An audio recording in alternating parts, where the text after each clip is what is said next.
वक्त की एक और बड़ी खबर आपको बता दें, कांग्रेस और बीजेपी ने राज्यसभा चुनाव के लिए अपने उम्मीदवार के नाम का ऐलान कर दिया है। जयपुर से लेकर लखनऊ तक दोनों पार्टी के उम्मीदवार आज अपना नामांकन कर रहे हैं। लेकिन इन सब के बीच समाजवादी पार्टी में राज्यसभा टिकट को लेकर भारी घमासान मचा हुआ है। पार्टी महासचिव स्वामी प्रसाद मौर्य ने राज्यसभा से टिकट नहीं मिलने से नाराज होकर इस्तीफा दे दिया है, तो अपना दल कमेरावादी की नेता पल्लवी पटेल ने भी बगावत का झंडा बुलंद कर दिया है। पल्लवी पटेल ने साफ कर दिया है कि वो पार्टी के तीनों राज्यसभा उम्मीदवारों को वोट नहीं करेंगी।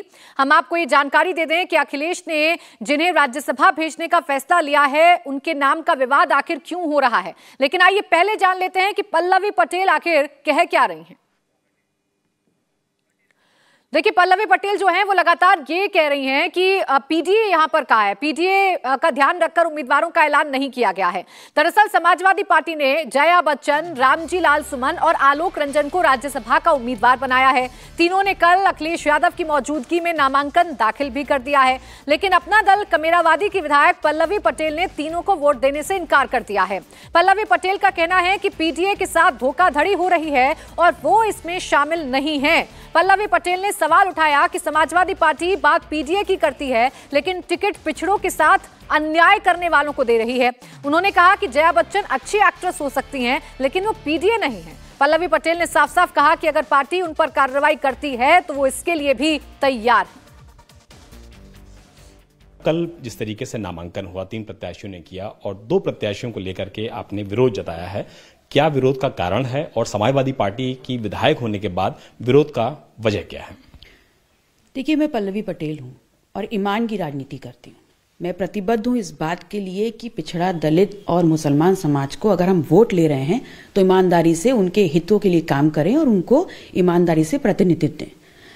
जो भी नाम कल आए तो उसमें मैं ये मानती हूं कि जया बच्चन जी उत्कृष्ट अभिनेत्री हैं, विदुषी महिला हैं, लेकिन पीडीए कहाँ है?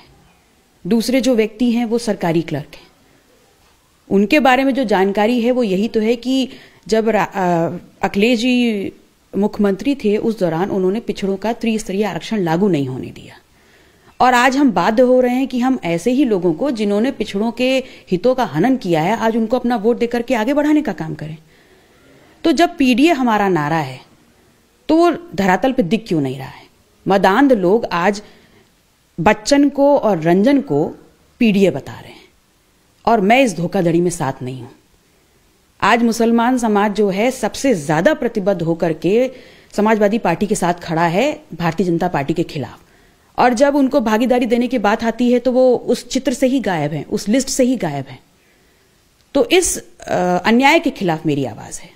चुनाव में बड़ा करीब है राज्यसभा का, फिर मैं क्या मानूं, समाजवादी पार्टी की विधायक पल्लवी पटेल जी का वोट समाजवादी पार्टी के कैंडिडेट को जाएगा या नहीं जाएगा?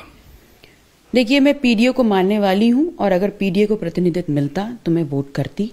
मेरी समझ में पीडीए पिछड़ा, दलित, अल्पसंख्यक मुसलमान समाज है जिसका प्रतिनिधित्व नहीं है और इस धोखे में मैं शामिल नहीं हूं।